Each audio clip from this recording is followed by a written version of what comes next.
All right, Brandy, what's good? How you doing? I'm good. How are you? I'm good. I'm good. I'm glad to be in Atlanta. It's my birthday today. Happy birthday. Thank you. I appreciate that. Guess how old I am today? 25. Nice. You say that like with grace Yeah. and empathy. Yeah. All right, I cool. wish I was 25. Man, I appreciate that. I wish I was 25 too. We in the same boat. That's what's up. Yo, so I was coming to Atlanta, hit you up. I said, yo, I want you on the show. I feel like, you have a great voice. You know what I mean? I hear you in the spaces on Twitter. And, you do a lot of good advice giving and a lot of good wisdom. I guess you pass on wisdom very eloquently and clearly. So I figured you're one of the voices that I need to have on the show because, I mean, that's what this show is all about, Well, thank you. is educating and informing the ignorant. We all trying to learn. Right. The lack of knowledge. The lack of knowledge. When people hear ignorant, they think that they think negative with the word. For sure. In actuality, the definition is, lack of knowledge. So Exactly. if you don't know something, do your homework so you can now, be acknowledged of something. Which is ignorant in itself, right? Yeah. That's what's up. So yeah, we had a good conversation, you know what I'm saying, since we've been talking, since we've met. And, I just wanted to go over a few of those things, we talk about the differences in, some of how the girls carry themselves. We talk about some of the tiers of different women. Some have been in the game and know the game. Some respect the game. Some are forward with themselves, being in the game, and some would rather not be on the show. So first, let me ask you, how do you define yourself and what you do for a living? Well, I define myself as Brandy. Brandy is who I am. That is legally my name. And I am a woman. I am a transgender woman, but nevertheless, I am a woman. My presentation says it. My actions, my mannerisms, my day-to-day life, and how I conduct myself, and what I present to anyone that runs across me is nothing less than a woman. So. Right. And what about what you do for a living? What I do for a living, there's a lot of things that I can say that characterizes me. What I do for a living. But overall, I'm going to call myself a businesswoman. I'm a businesswoman first. I have my hands in a little bit of some of everything. I do content creating. I do dilly dab in, a little bit of sex work, which I'm kind of exiting out of. And then also, I'm a business owner as well. I have started Airbnb properties as well here in the Atlanta area, and with future opportunities to, venture out in other places and cities across the United States. So that's what I am. I'm a boss woman. Well, you mentioned sex work, and in the trans community, some trans decide to get into sex work, like some cis women or cis men or other identities decide to get into sex work. What are some of the reasons that decipher the trans community from some of the other communities? So sex work is, for some reason now, and is real popular in putting trans women together. So it's like when you think of trans, you think of sex work. I will say personally, for me, I can speak probably for a lot of other trans women or my sisters who can relate, but I'm going to answer anything that you may have based off of my own personal experience. For sure. I feel like experience is the best way to give an example to anyone. So for me personally, I would say that sex work is an outlet it was an outlet for me in regards to a way of making income versus going to get a 9-to-5. And for me, that wasn't something that I necessarily going to say that I was forced into doing. Right. Before transitioning, I did work. I worked in corporate America. I have experience in the workplace, in the work field, but when doors are slammed in your face a lot, it becomes discouraging. It's a discouraging moment when it's just like, and it's for me, I don't remember hearing, but it was so much when it was through emails that I didn't get a job. Right. It became obvious. Well, you guys didn't hire me because of what I was presenting. And at that time, maybe I wasn't giving that they believed I was saying who I was or trying to be at that time. So based also where I live, demographics, I will say, and people that I knew, I saw things that let me say, okay, well, I can resort to this because this isn't working. And it's like you're going down a lane and then keep getting stopped. So many roadblocks are stopping you. And it's just like, what do I do? So for me, the influence of seeing what others did. Right. I will say it was an influence. The influence like who?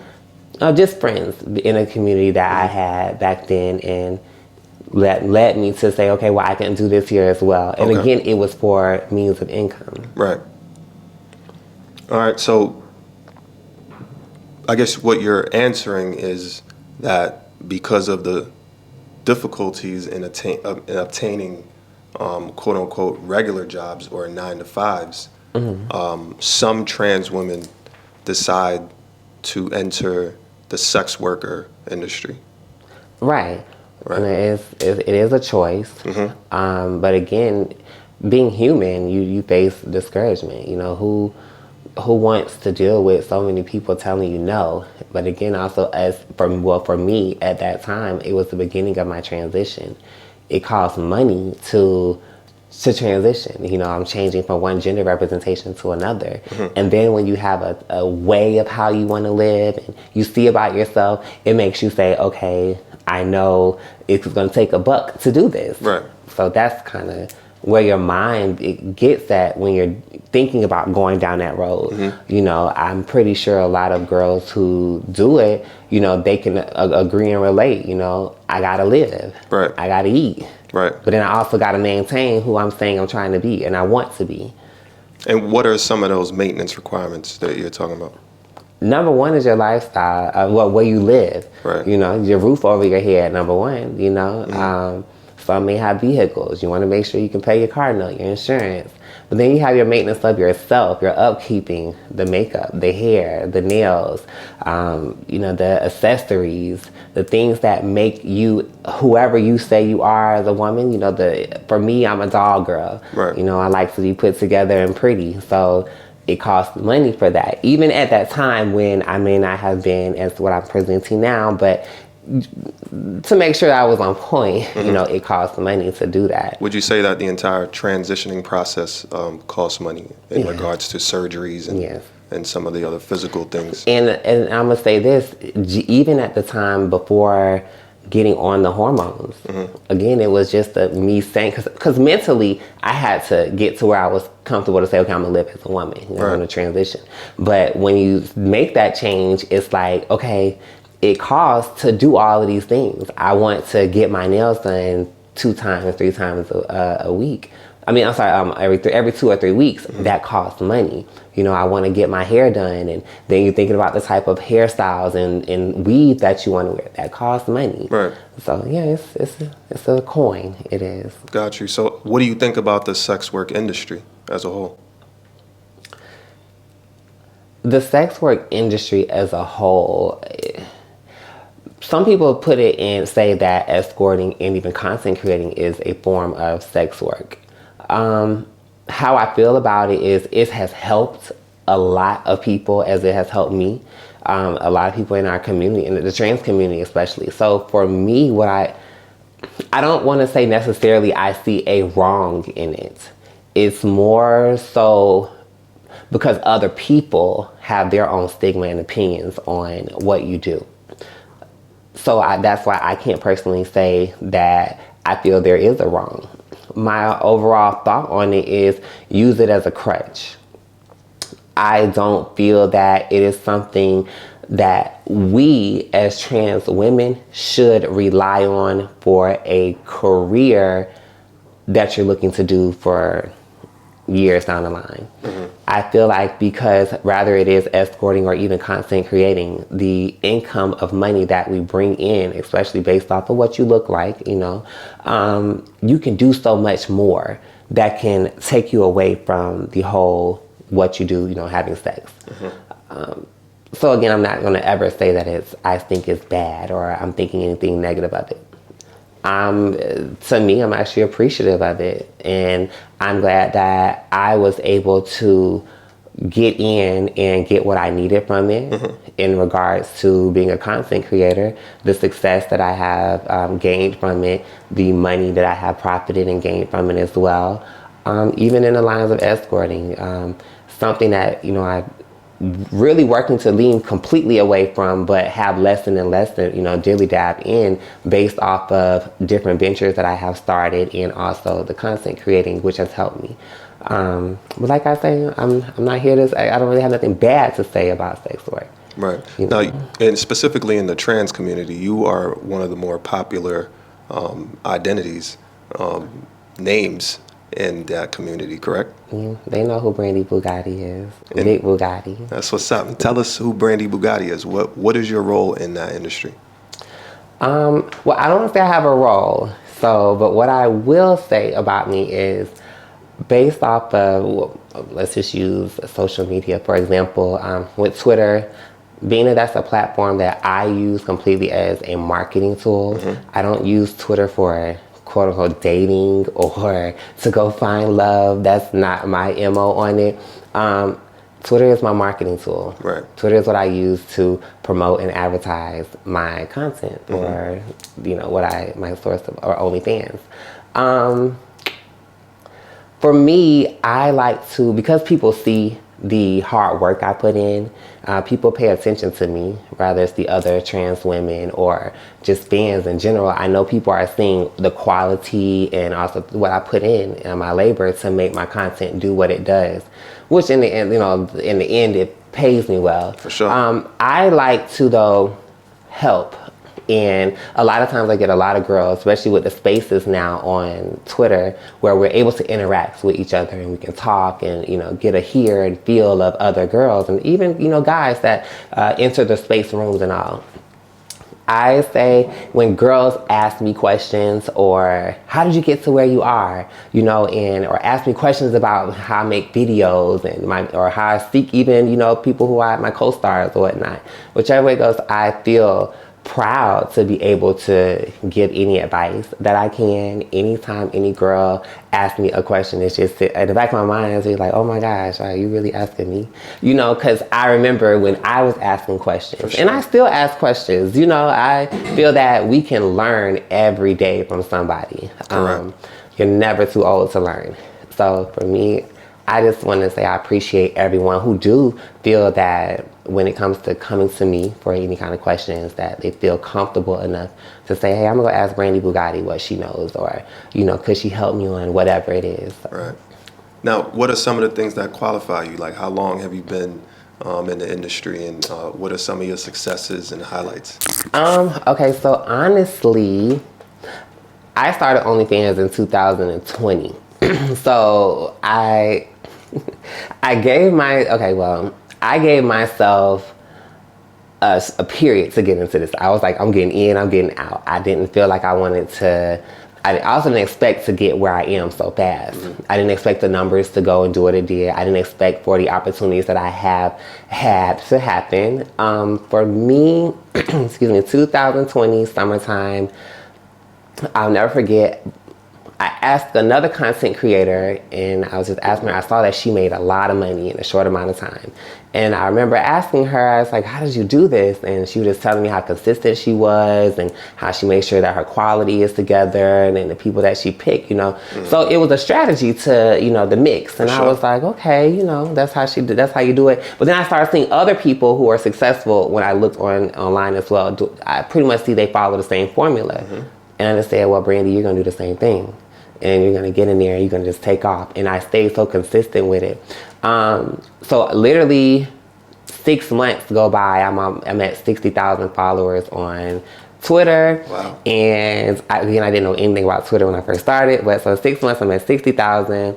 meeting all kinds of different people who are just telling me that they like what I put out, and then I was offered an opportunity, came across, thanks to another content creator. She brought the opportunity for me to collab with someone else, and from there it took off. It was like literally, I don't necessarily say an overnight sensation or overnight change, but it was within a few days. Wow. And it was just like, things just started to change for me when it came to the followers, when it came to the subscribers, and then the money. So for me, I feel it was so quickly, and people paid attention to how quickly I got to where I was at. Mm-hmm. But that's why I always say as well, so when people ask me my advice or information, I just tell them, I stay consistent. I saw a goal. I knew where I wanted to be and what I wanted to gain from this. Didn't expect to go. I succeed. It's all good. I'm sorry. I really surpassed where I was trying to get to. Right. I really did, and I'm just blessed that opportunity was given to me to be able to be where I am now. For sure. And who were some of the people that you've inspired, or who are some of the people that you've given advice to that you're close to personally that you can honestly call like a sister? One of my good girlfriends. She's like one of my good Judys now. My sister, Heaven Lee.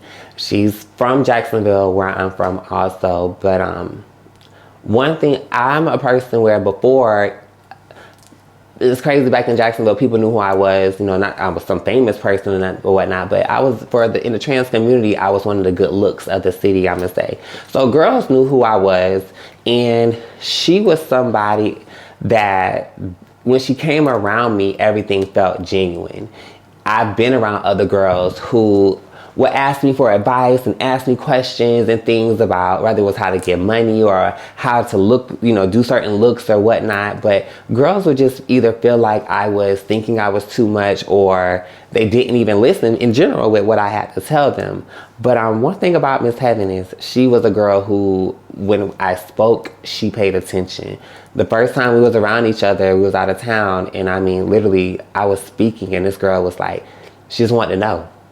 She didn't feel, again, everything was genuine. And I swear, I was sitting in her hotel room on she had like a balcony area, and I was sitting at the balcony and I was smoking my weed, and she was literally on her bed. She had her phone, she had her laptop, and her head was down like this.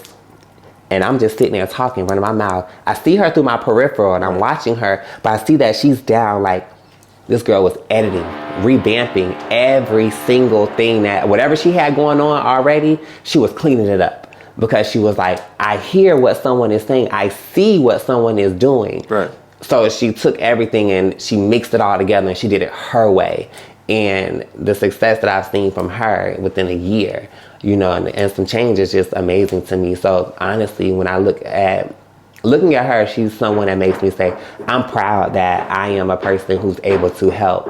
I'm a person who a person like her is able to listen to and take my advice on what I may have to give and use it and utilize it in their own life. So now, how do you define being successful?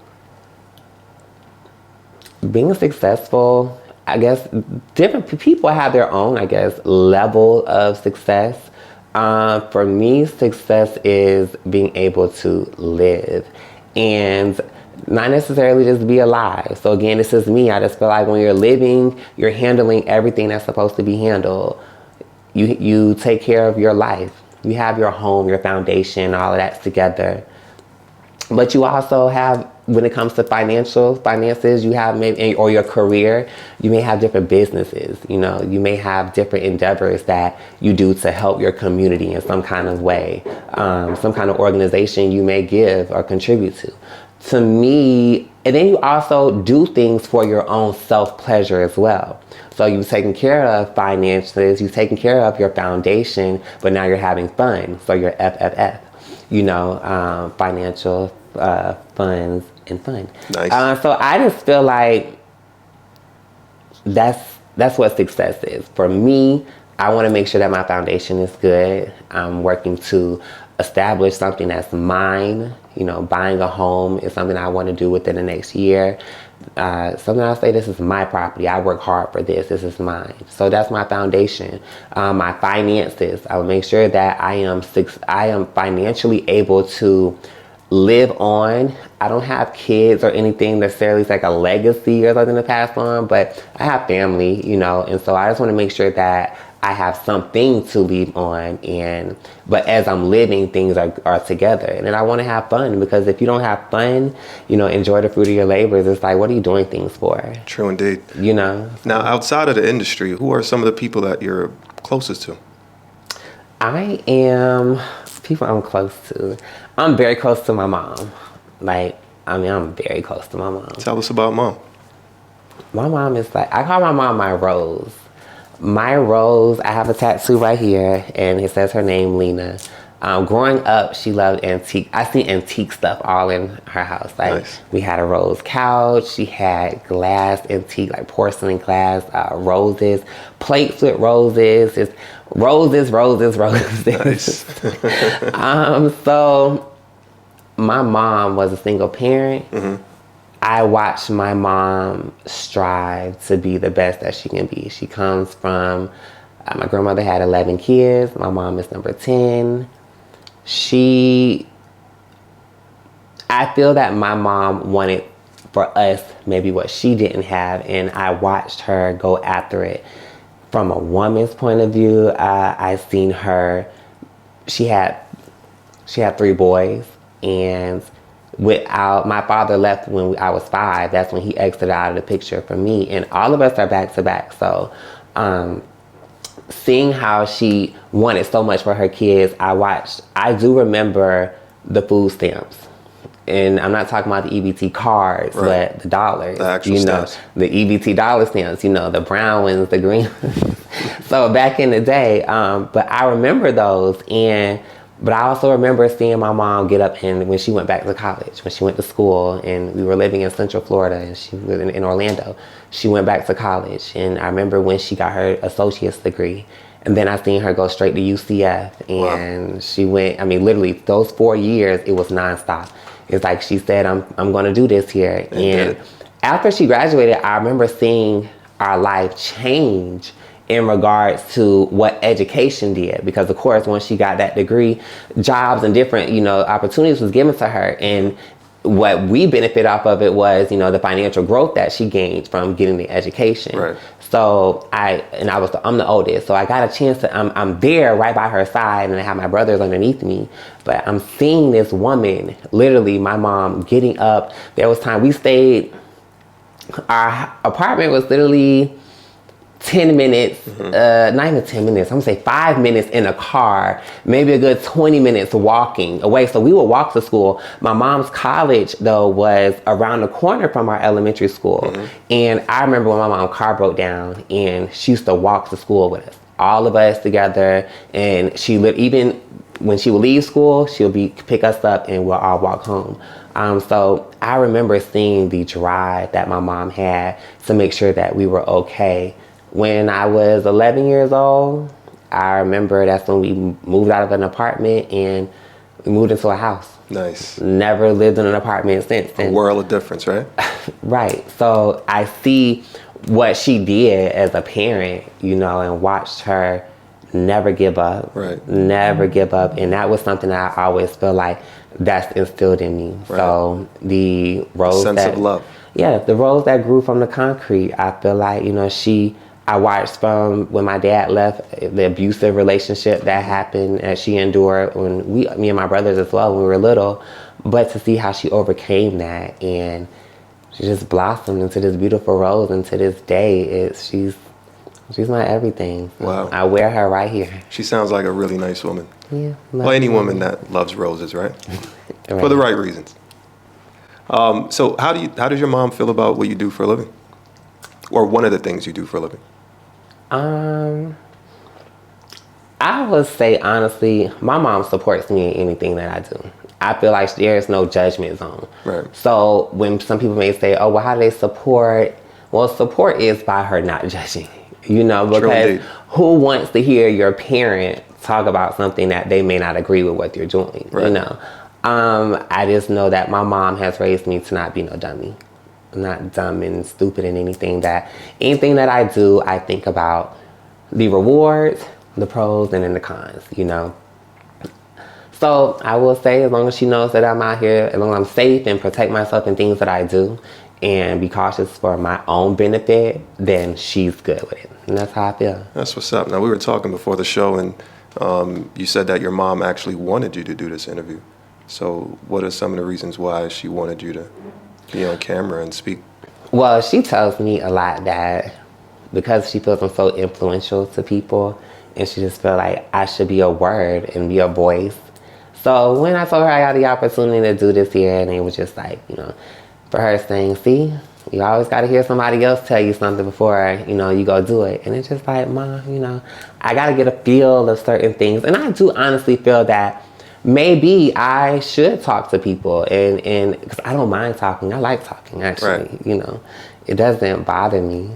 Something I enjoy doing. But I really feel like maybe I have to have the energy has to say, okay, come do it. You know, and I just feel like, you know, this is it's a start for me. For sure. You know, that's where I'm at right now. This is a start. I'm getting my feet wet.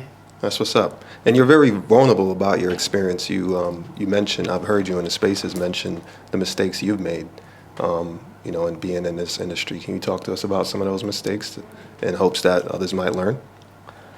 I would say we all have moments where we move too fast in certain things. Necessarily mistakes for me, I don't want to say I've had any major bad hiccups.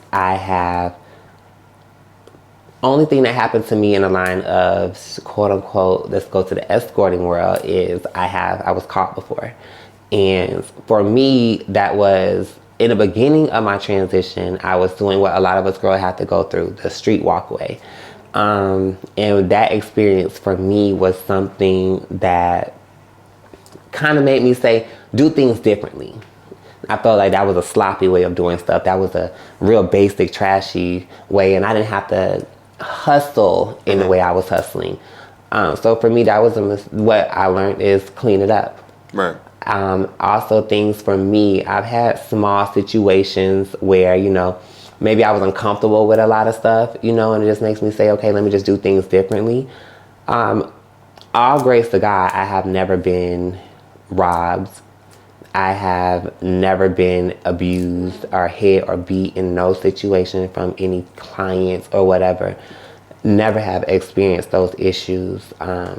So for me, I can't really necessarily say that I've had mistakes. So I wouldn't want to use that word for me personally.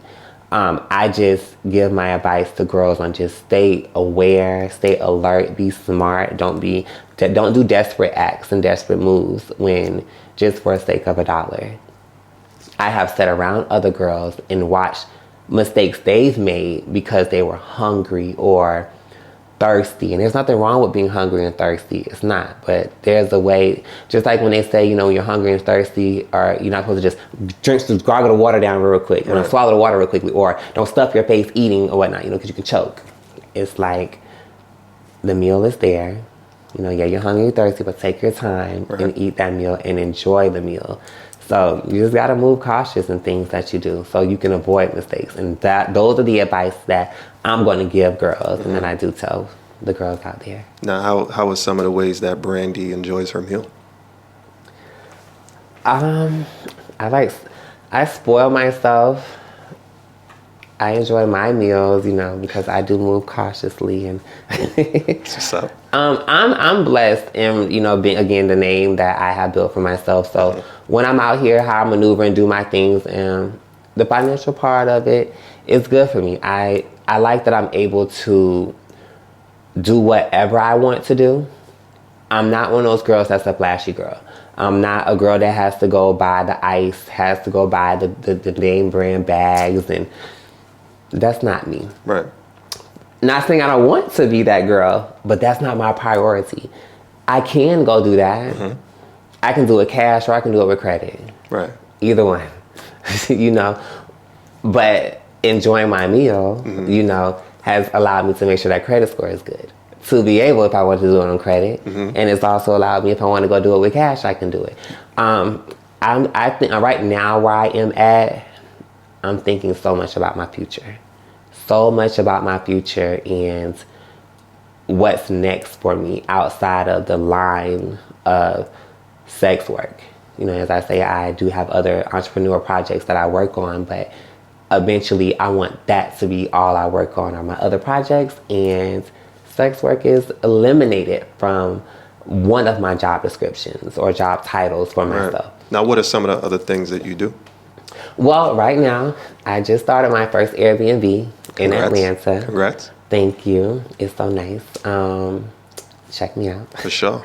Yeah, so right now, that's really, I want to get into the I call it baby real estate. So it's within the rental properties and stuff, of course. And I want to branch off. So right now, my first baby is up. She's doing very well. Nice. So proud of myself. I'm giving myself 60 days. So I'm going to let February and March see what it does. I'm ready for number 2. Once I get number 2 up, I'm talking maybe and based really how things, depending on how things may go, I may just put 2 up come April. Nice. You know, but have maybe 2 the next properties. time I'm in Atlanta, we'll be at one of your properties. All right. Yes, I want to get that up and going, and then I want to branch off. I want to go. Me being from Florida, I got to go back to Florida. For sure. I know about Orlando area. There, I want to be able to put up properties there and be able just to generate different strands of income. And another project I want to work on is getting into the trucking industry. Major money out here for that right now. For sure. Always work. Yeah, you know. So I feel like, no, I don't want to drive. Well, that's the obstacle, right? Getting the driver. Well, yeah, I believe that I'm going to find that. For sure. But I don't want to drive, but I will get into the 18-wheeler industry, get some trucks, and eventually, you know, have a few of those under my belt and watch the money just make itself. The projects that I want to get into, I don't want to work hard. You know what I'm saying? Like, and I see that you don't have to work hard when you think smart. And especially if you also have the capital to do certain things. So for me, get a few trucks going, I have my Airbnbs going, and then eventually I want to get into big real estate. You know, big real estate is from, I want to start purchasing property and purchasing land, you know, if need be. But real estate overall is where I see my final goal in my career path, you know, so. That's pretty awesome. Yeah. So in regards to down low men, what are your feelings on that? Down low men. So that down low men, my feels on down low men, I feel like there's separations between them. There's parts. Like you have discreet men and down low. So I just don't agree with men who feel that they should use their privilege to say, hey, I want to enjoy a sexual fantasy with a trans woman and keep it disclosed to myself, but also keep them closed away as well. When you don't do that to another gender representation, when the person that you're keeping away in actuality is identifying and representing or presenting to you the same as what you're not hiding. So that's just really, I just don't agree on that. And what about discreet men? How would you define discreet men? Men who are discreet to me are not men who necessarily won't be or deal with a trans woman. I feel like there's men who maneuver in ways where they don't have to necessarily advertise or broadcast what they're doing or whom they're sleeping with or doing anything with. There are a lot of us trans women who go out on dates. Men take us places. Those are men who are moving discreetly. That doesn't, because they may not be advertised, or their brothers and homeboys and family members may not know that they like trans women, but they're still being open with you. When their time with you is in public eye, they're still being discreet, but they're still being open. Gotcha. Now, do you see a progression in men being more open with trans women? Honestly, I can say I have. Recently, Whether it's through other girls that I know personally, or even seeing through social media, the picture taking that I've seen couples and the dates people go on. It's like, oh, okay. Versus, this is my 10th year of my transition. I can say versus 7-8 years ago, or even when I first started, I don't remember seeing trans women with a guy holding their hand or taking a picture for the gram and all of that. I wasn't seeing any of it. So I will say it's slowly but surely it's working its way out there. It's happening. What do you contribute that to? What's going on? What's the shift? People understanding the trans visibility. I feel it's people seeing and understanding that we're human, number one, and them understanding and seeing how we operate. So to the men who do go that level, I feel to be able to be open with a trans woman, that woman that they're with has presented to them nothing less than them being a woman. So it's allowing these men to be more comfortable with who they are and say, well, it's okay for me to handle this woman as if she was born the woman that she's presenting herself to be. Now, are there trans out there that maybe are down low or discreet? So the word for that is stealth, and some would probably compare the two of DL roles and stealth together. I feel though and this is an argument, honestly, that can go back and forth, where a guy may say he's DL for reasons because of what could happen to him, and same with the trans woman. She can say, well, I'm privileged to be as passable as I am, to live in everyday life where I don't have to reveal that I was born a male and I am a trans woman. So because I don't want to go through what could happen to me.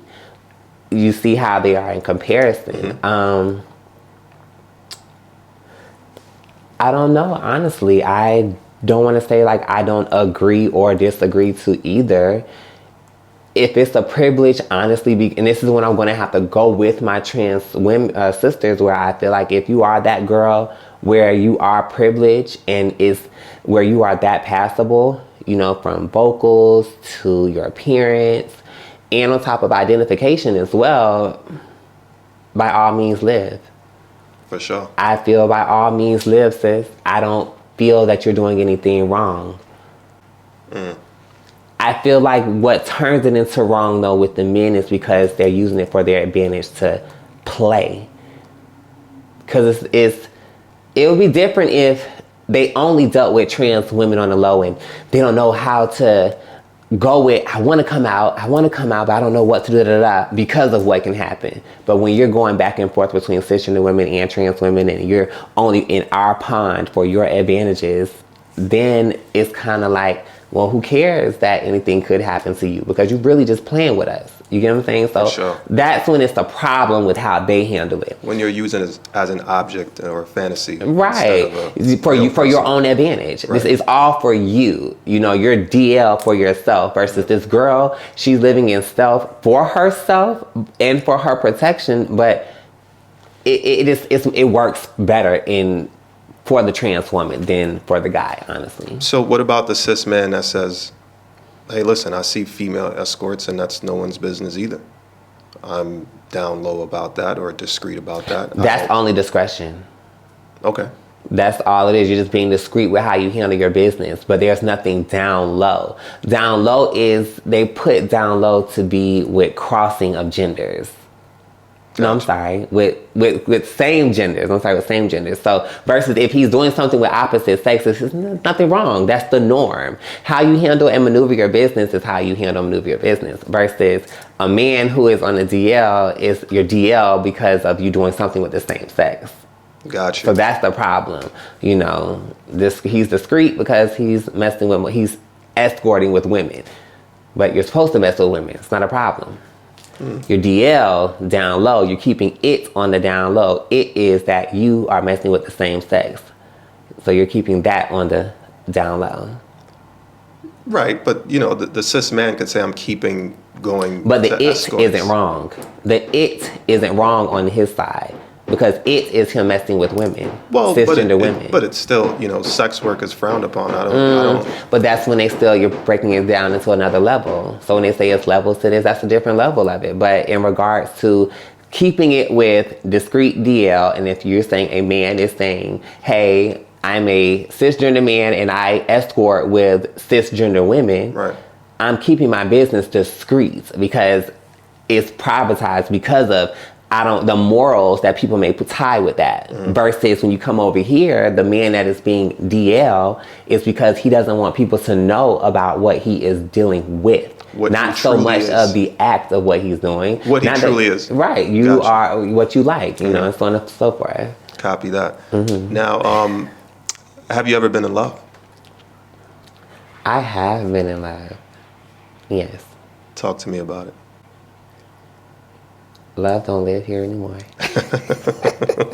No, I'm not gonna say that. I have been in love. I was married. I was married for 4 years. Almost made it to 5. Didn't make it. Love.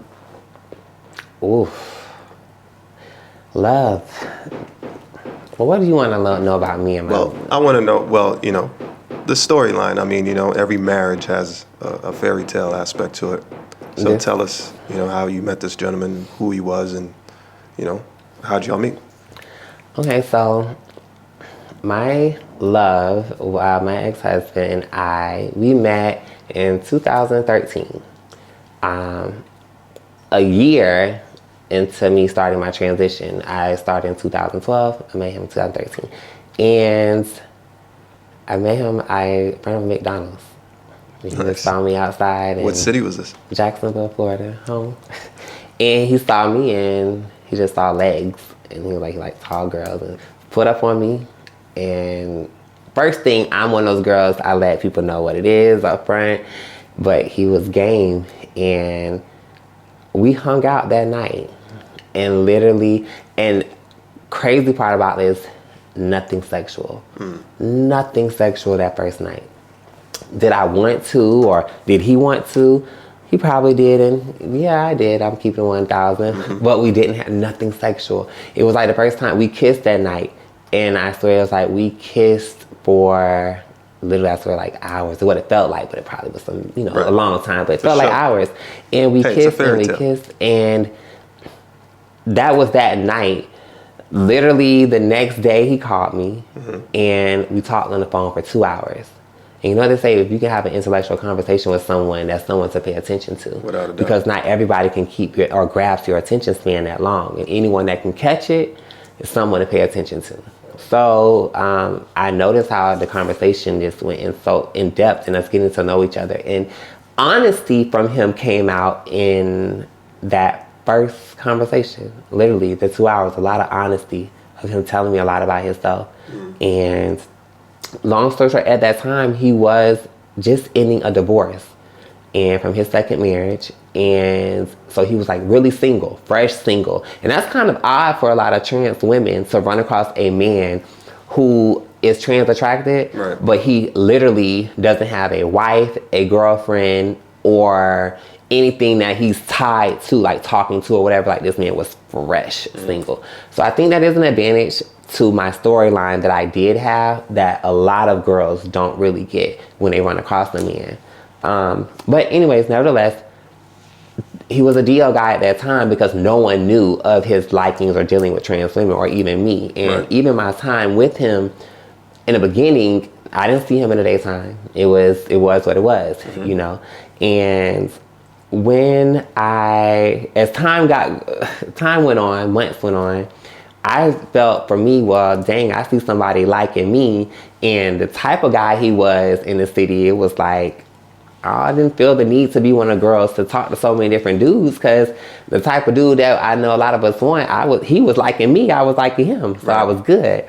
Moving forward, timeline into a year went by. I noticed things he was being more open with me, like the nighttime stuff was eliminated. I was seeing him in the daytime and we was hanging out, riding around. I'm in the city, floating, it was fun. And 2 years ago, 2015 come around, and he asked me just out the blue, like, I want to I want to know what it's like dating. He said one of you. And so I was like, what you mean? You know, he's had dealings with trans women before me, but again, no one knew what he looked like past 3 o'clock in the morning. Gotcha. Anyways, it was a shocker to me, but the first thing he did was introduce me to his mom. Wow. It's a big deal. Right. It's huge. So I was shocked, and she didn't know at first that I was trans. So me and her kicked it off like instantly. She was just like, oh my gosh, Brandy girl, you're just so beautiful, blah, blah, blah. So everything from there, she was like, great. And he did it. He was willing to take everything. That was my number one thing I was concerned about, because I was like, I've never taken, yes, I was being a hustler again, I was involved in sex work, but he was the guy who understood what it took for me to, you know, maintain and all, and being with me as my boyfriend when that time came on. But I was saying to myself was, well, are you really willing to deal with what comes with it? Because I've never had a boyfriend being Brandy. So it was like, you're my boyfriend. I want to make sure that I'm going to have, and you're going to treat me the way that I know I want to be treated, and protect me. Really, I want to say protecting was my first most importance. Then it was how you treat me, because I feel like I'm a trans woman, you're a man. Right. You know, seeing the way he handled and how he protected me, how he showed me, I'm doing this here. Right. It was no care about what the baby mama said. It was no care about what brothers or sisters said, or friends or homeboys, homegirls from the neighborhood. It was no problem about it. I'm rocking with you. I'm here with you. He was a drug dealer in the city of Jacksonville, and he caught in a case. That situation happened in 2016 with him. Of course, at that time, I'm going into 3 years of knowing him, a good year and a half of us in our relationship. So when he got locked up, he wound up doing a year and a half in prison. And that was another, to me, I looked at as a test, you know, in regards to our relationship. We wound up getting married before he went away. The thing is, I feel why I say it was a test is when a person is not there. Right. And for me to be the girl that I am, and I could have been out here in the streets just falling for other men, but for me it was, I stayed on my grind, and I stayed focused on, I got a home that I have to protect and take care of, you know, me and him. And so as I wrote that time out, I knew I needed to change my environment. So I wound up moving to Atlanta, and I moved to Atlanta the year 2017 that we got married, and he wound up leaving to go off to prison in 2017. So the case went on for a year before he wound up leaving. Straight away goes, he left, and I'm here in the city of Atlanta new. At the time though, when I got married, matter of fact, actually when he proposed to me, I stopped sex work. Because when being my boyfriend, he was okay with it. We even would go out of town and everything. But when he got to the point of saying he wanted to marry me, he did have that talk with me, like, I don't want you doing this though. I know you have the brain. He always said, I love your brain, I love your brain. And he knew that I was able to work a 9 to 5. So I wound up getting a job at United Health, and I worked. I got a job in Jacksonville first, transferred my job from Jacksonville up here to Atlanta, and I worked. I was like, you know what, I can do it. Yes, it was a pay cut that I took. It was. Yeah. And at that time, him being away, it was still just me, you know, 1 bedroom, I was good. It wasn't so much that I needed for myself to upkeep. I was good. I was able to hold it down with the job that I had. I was making, you know, decent money for a person who worked a 9 to 5. Then he come home, and when he came home in 2019, it was our time to rebuild back what, you know, the year and a half had taken from us. He then, of course, was due to Atlanta, no friends, no family and stuff. And I actually felt that me being there for him, I helped him because he was able to get a job, and he also got a job, a man who's never worked, who hasn't worked in 18 years. He's older than me by 12 years. So I wouldn't say that. So for him, you know, who's never worked, he got a taste of what I say real life is, and being a real man. And then on top of, he became a manager, and he had a really decent job as well. So the two incomes of us working together and I felt okay. Even when I would sit and see other girls that I knew and all, and that was still in a lifestyle and stuff, it didn't bother me because it's not like I went down anywhere. You know, I still was still being Brandy, you know, on social media, still posting the pretty pictures, posting pictures with me and him together, you know, showing our lifestyle. Like, y'all see that this is, and the image that my ex-husband gave, he's a man, you know, he's, Right. well, we like to say he's that nigga, you know, so I will say he gave that image for me, and it was great. Nice. It was great. And just like real life, everything isn't perfect. Just like in life, I'll say nothing's perfect. And people have flaws, or there are things about people that you just don't like. Right. Their ways and actions, or what they may like, you don't like. And for me, of course, infidelity played a part, and also choices of likings that he had. And it was just stuff that I just couldn't rock with. And of course, that is what brought the end of my marriage. So I will say that love will make you do a lot of things. Love does come with tests. I feel like you can't say that you love someone without going through something. Love is not just handed to you and say, here, live it, and it's perfect. That's not real. Right. So when they say love is not supposed to hurt, I feel that love is not supposed to hurt in maybe certain ways.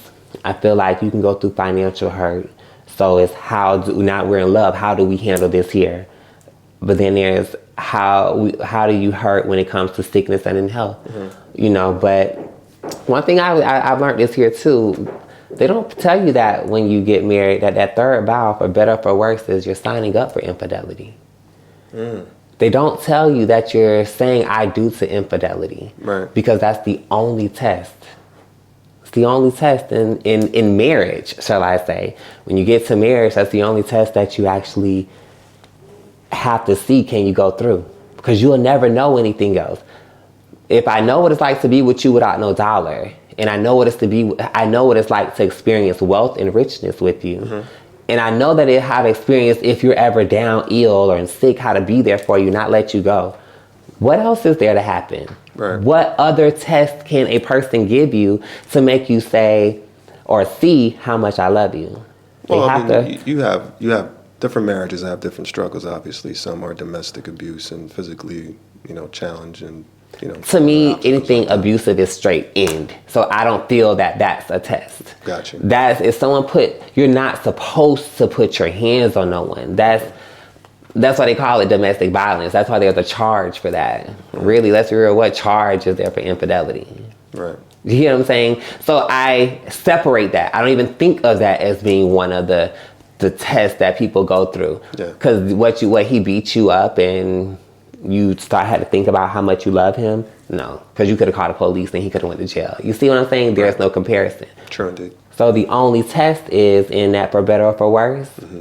For better or for worse, or worse than sickness and health and rich and for poor, is if he cheats on you or she cheats on you. So you have to then see you've done something that wrecked my emotion and my feels. So it's how much do I pay attention to the good to outweigh the bad? So that's how you have to look at it. Now, what are some things that's important to you? Do you believe in God? I do. I believe in God. I'm not religious. I am spiritual. So there's no specific religion that I cling to. I may have compared or take notes or listen to something maybe from all of them, but I'm spiritual. I believe in a higher power, and I believe that whatever that higher power is, I feel like I abide by what is said to abide by when it comes to having faith and believe and treating people right. I feel like that power is going to make sure, or in the universe will make sure that, hey, things are brought back to me righteous by me being righteous to others. And what are some of the ways you practice your spirituality? How do you connect? I feel you have to have a personal relationship with who your God is. For me, I talk to my God. I talk to God, and recently I found myself doing a lot of thanking, like thanking him. And then I also feel I know when he's talking. I know when he's talking to me. I know when he's like, daughter, you need to get it together. I do. And I feel like everybody should have a relationship with whoever your higher power is. I feel like when you're able to have that relationship, that connection, that bonds, I feel like you maneuver through life in a whole different way. Are you seeing someone right now? No, not right now. I'm single. And honestly, I'm going to say this. I don't want to be in a relationship right now. I don't. Do you ever feel like you'll get married again? Feel like it's still a question mark. I can't answer that. I don't know, because I feel like it's based on me. Now, would I do it again? Yeah, I would do it again. But before I get to that level, to that step of doing it, this time, I feel like I want to go after, or not go after, but a man that I would, pay attention to is going to be someone who meets what I really want. And there's not so much of what I was dealing with at the time, because I think about the two. I don't want to necessarily say, and yes, I was in love, but he was not, honestly, my checklist, if I have to be honest, But love made me, I fell in love, so it didn't matter. Right. I will say that also. So I don't want to say that I regret anything, because I had a lot of happy times. A lot of good times. Were you the wife that cooks? I was. What are some of your favorite things to cook? So for me, the way I used to do things, I would look at a lot of cooking shows, or go to Publix and look in the magazine that they have, so your traditional stuff, your chickens and your meats and your beefs and your side items and all. I can throw down a Thanksgiving dinner, a Sunday dinner, All right. anything really. Well, that leads me into the question I always ask a lot of my guests. If you had a dinner that you were hosting and you get to invite 5 people, past or present, dead or alive, name 5 people you would host at your dinner. So, past or present, wow. And 5, I feel like it's just so little for me, because I wish I can have a whole big table, because there's some from the past I would bring in as well. That's a big heart speaking. Right. Okay. Present, I'm going to say, to my dinner, it's going to definitely have to be my mom. My mom is going to have to be there. I'm going to say my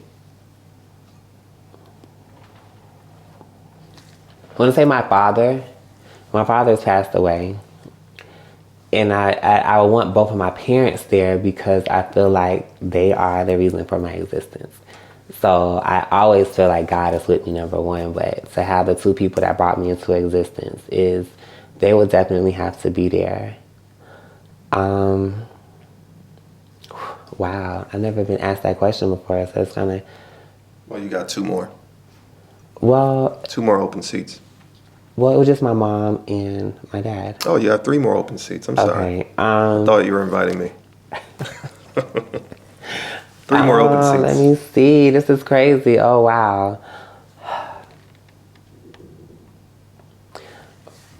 I want to say my grandmother as well. She's passed away. And I want to say her because she was someone who, through my childhood, seeing my mom go to school and do what she did, she was there in the beginning to help as my mom, was able to go to college and stuff.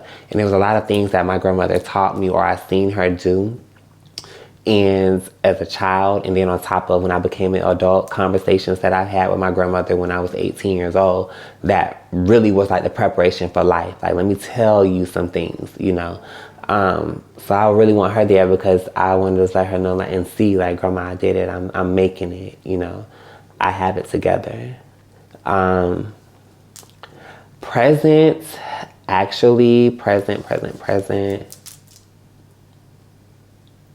I would love to say one of my brothers. We don't have really a relationship with each other anymore, but I feel like I would want this dinner to be a way for us to rekindle and just like let him know, like, brother, you're my brother. Like, and I love you and I'm always be there for you. Like, Family. I got your back. Last person.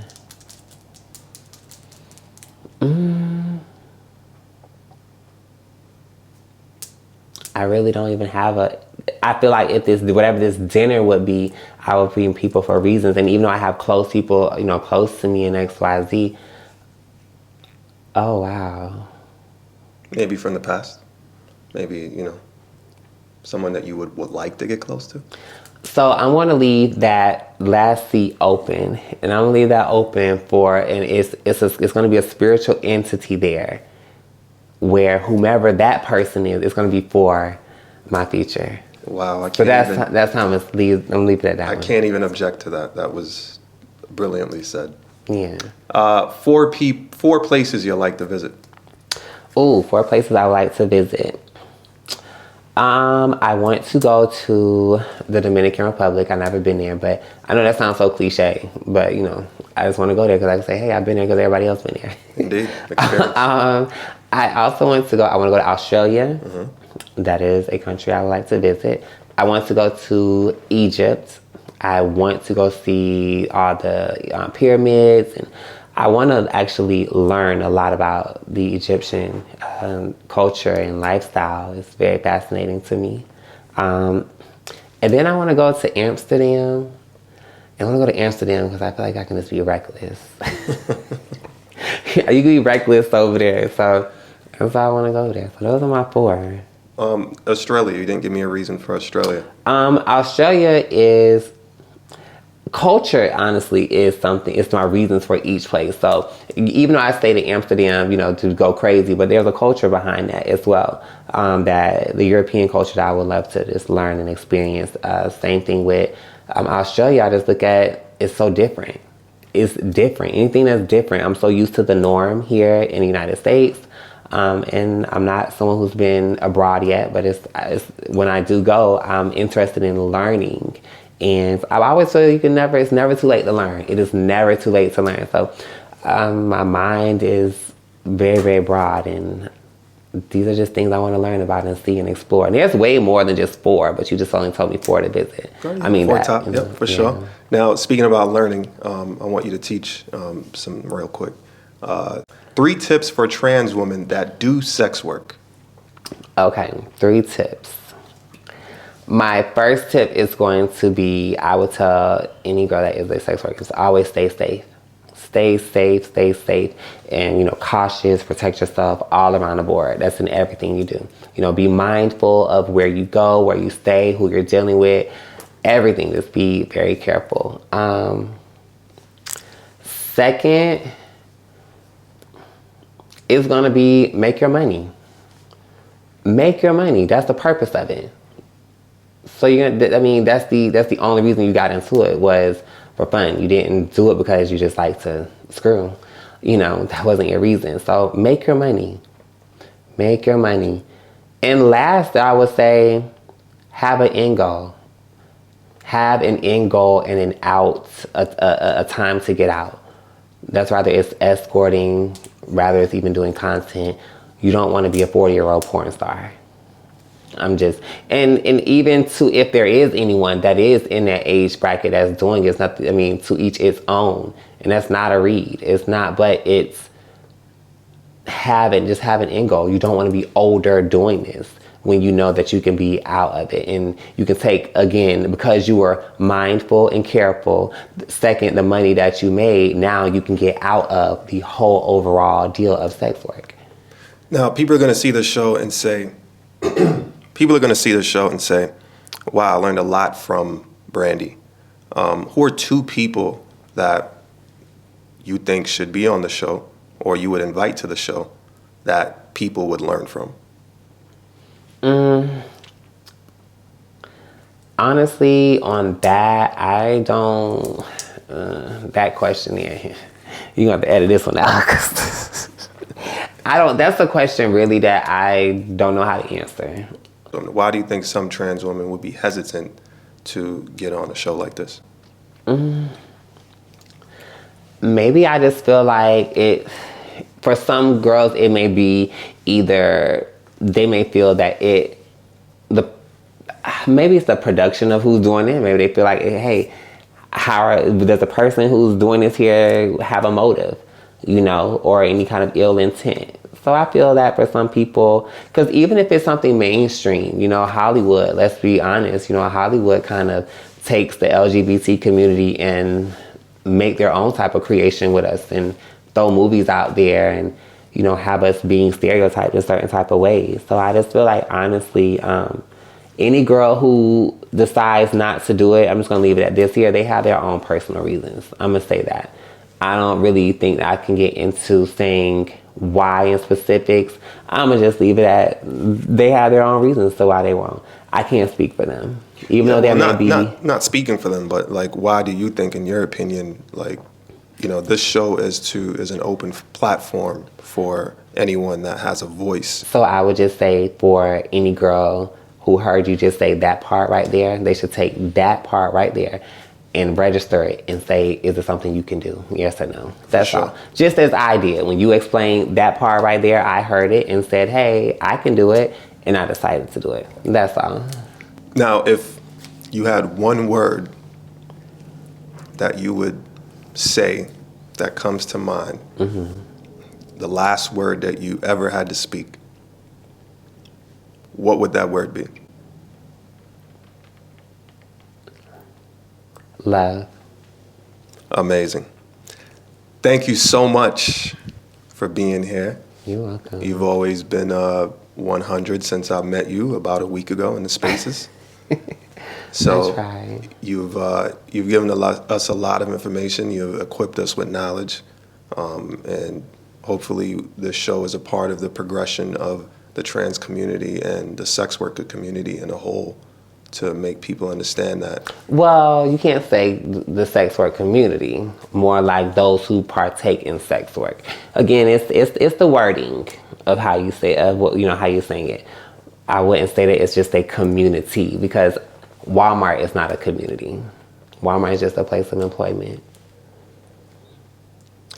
That's fact. I'm also trying to figure out, and this is the education again, right? I'm also trying to figure out the wording of community, right? To me, right, means the togetherness of people. Walmart is togetherness too. All of their employees. Yeah. They're community of workers, but that's what I'm saying. Right. So they belong to a Walmart employee community. They have portals. Again, it's the wording. So again, when you look at sex work altogether, it's compared to Walmart. It's just a place, something that we do. You don't want to pretty much like put sex work there and say that like sex work is not us. We just do the sex work. Sex work doesn't make up who we are. So do you think that there are cliques or communities of people that do sex work, though? Yeah, it is. So that's what I'm saying. Wording. In the community of it all. And my intent, of course, isn't to... Again, that's I'm just only saying wording. Yeah. So the proper wording would be those who partake in sex work. That's all. Got you.